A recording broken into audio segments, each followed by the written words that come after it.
So I'm here with John Cowan, Brickrow Beltex. This is a very interesting breed. John's chats, you can get by.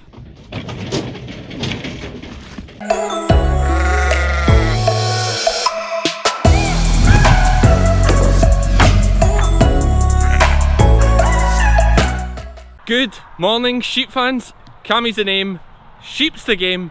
Today we're at Brickrow Beltex, a well-known sheep farm here in Ayrshire, where they produce some very high quality, right up the top line Beltex sheep, which are a fantastic breed that we're going to see plenty of here and talk a little bit about. John Cowan is the farmer here, and we'll get a chat with John and he can tell us about his system. This is back to those embryos that I was talking about, where the sheep are flushed.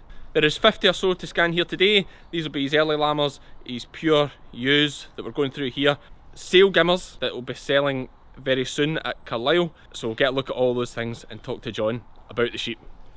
Let's go. So I'm here with John Cowan, Brickrow Beltex, as I said in the intro. Now, Brickrow, this is a flock based in Ayrshire. It's a well-known flock in the Beltex breed and the Beltex society. John's been at it for a lot of years. How many years have you been at it, John? Established 1990. That's the year I was born. You must be getting good at it now. I'm learning, still learning. Anybody knows John knows he's very modest, as we'll see here. But essentially what John does is he has a sort of nucleus flock, is that the right term? Yep, there's about 60 ewes. 60 pure Beltex ewes. Yep, and they're all pedigree, all registered. They're all registered, all pedigree. Yep. And they're obviously based here. Are they in the shed all the time just now, or is this just for scanning? No, they're just for scanning this morning. Aye, just for scanning. They'll come in later for lambing. Don't lamb to about the mid-20s of February. So they'll be coming in maybe the first week in February. First week in February? Yeah, the ewes will come in. Aye, so we've got them in for scanning, which is good as well, because we've got a nice backdrop there and we'll get some footage of the sheep. They're in 3 different lots. The lots we have, and you'll get a good look at them as I'm talking. So this is the regular age ewes in here. We have John's sale gimmers over here. There's 16 entered for Carlisle, is that right? Carlisle and Lanark. And we're gonna scan them in just a minute and see what they scan out like. When is the sale for that? The 11th. 11th of January? December. Oh, 11th of December? Oh, no long then. No long, no. Right, 11th of December, so hopefully there's plenty of lambs in them there. I've also got his flushing ewes here. Now this is the absolute cream. This is the top ewes in the flock that John will flush, and we're going to talk a bit about flushing. I discussed it briefly. It might be hard for some people to get their head around, and I didn't explain it particularly well, but the idea is you pick your very best sheep, flush the eggs out of them, and that's what's called an embryo, and that embryo is then implanted into another sheep. And what John will do here is the sheep that he implants will be recipient ewes. Obviously they're recipient ewes because they're getting implanted, but they'll be cross ewes. And what other kind of types of ewes do you use, John? The Suffolk Texel crosses. Suffolk Texel cross. Scottish mules. And believe it or not, warble mules. Right. Do you like just anything big and milky? Just anything big and milky. Warble ewes are very milky. Yep. And easy to lamb. Yep. And that's why we use them. Right, okay. But all your ewes here, your regular age ewes and your gimmers, they all AI? They're all AI'd. Yeah. So all the pure sheep's AI'd? Everything gets AI'd in the one day. Yep. Including the flushers, which tightens the lambing up, which means I'm lambing for probably a week of hard graft, and then after that you get the repeats in 14 to 17 days, and that's me finished. Yes. Don't put the tops out again. For anyone who doesn't know, AI is artificial insemination. It's essentially when like a straw filled with semen is inserted into the sheep. Is that right? Yep. I've seen it done with dairy cows. It's done with laparoscopy. It's done through the stomach. Oh, is it? Yeah. Right, turn them upside down and put them in a crate. So Dan Fawcett does it? Yeah. And they'll set up all... so basically like a kind of medical procedure. It's all professionally done. And John takes the ewes, or he come here? He comes here and so does many it. of them, aye. He'll come on site, and it's all done. Laparoscopy AI them all in the one day. Yep.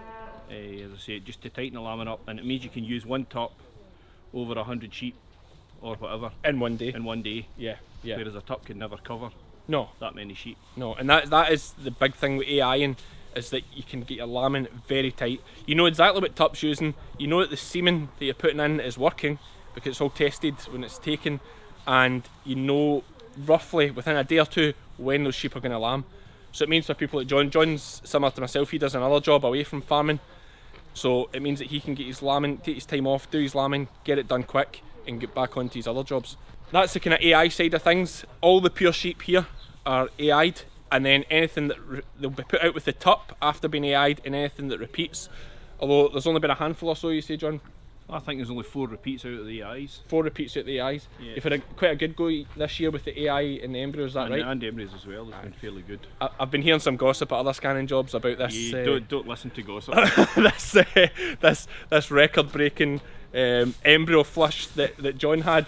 Tell us about. I know we've got to tell us about it, John. How many embryos did you get out of your ewes? Tell me your average. There was 10 ewes flushed, 1 didn't give, and the other 9 gave 160.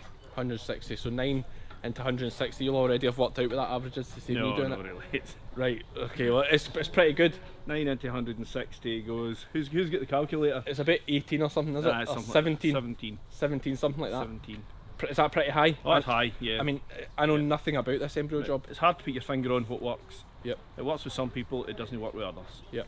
And you've obviously got a system here that's working. I've got a system that works just now. Might not work forever. No. Next year you might get none.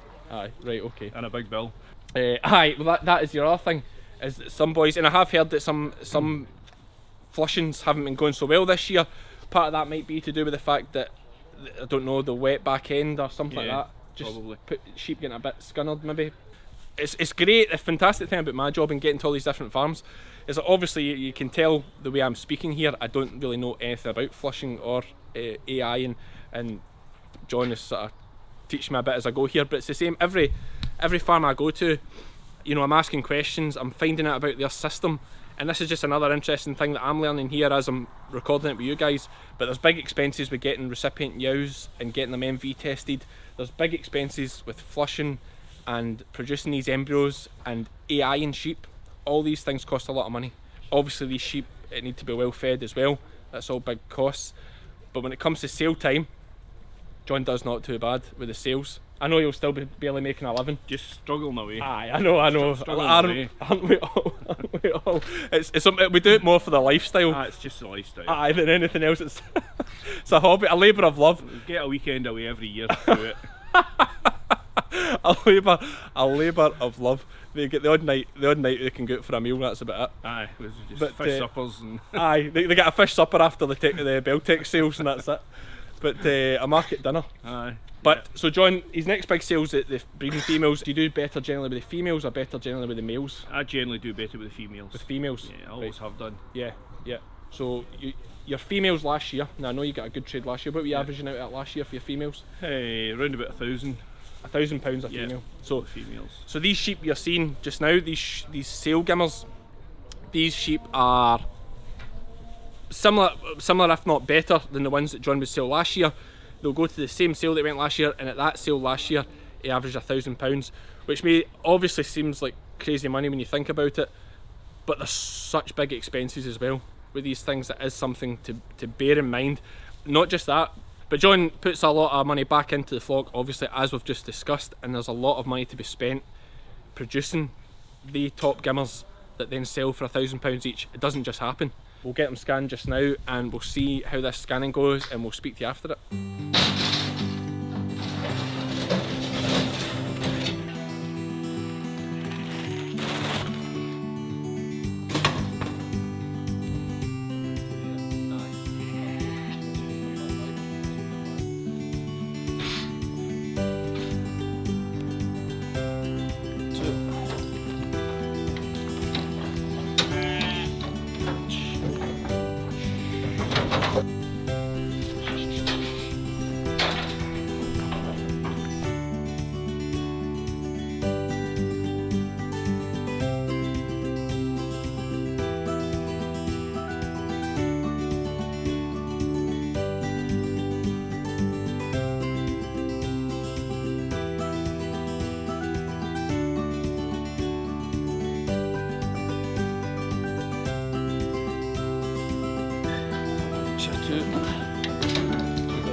So this sheep here, John has just told me, is the best sheep in his flock of Beltexes. Now, what age of sheep is this one, John? She's a 4th year now. 4th year. Produced a lot of lambs. Produced a lot of lamb. Flushed her every year so far. She's given 28 embryos this year. She gave 18 last year. Right. And 12 the first year. In this show here, what makes her the best show? She's just a big strong ewe, wide at the back end, and a good head on her.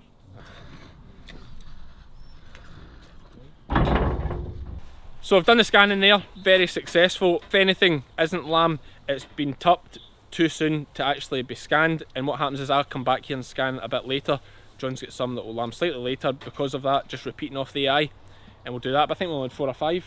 I think there's only 4 out 4? the main lot and 1 out the gimmers. 1 out the gimmers that's came back. So that's out of 50 sheep we've done today. As we're saying, he's running a tight ship. It's an impressive ratio. You can actually see in the background there as I'm talking to John, the one with the blue bum, she is the one of the sale gimmers that's came back, but she was scanned. She is in lamb. She is in just lamb. Very early stages, so she'll need to be a rescan, but she's for another sale anyway. We've got 20 sheep in here, John was just telling me, and 16 of them are going to the sale at Carlisle on the 11th. I'm going to try and get this video out before the 11th for that reason.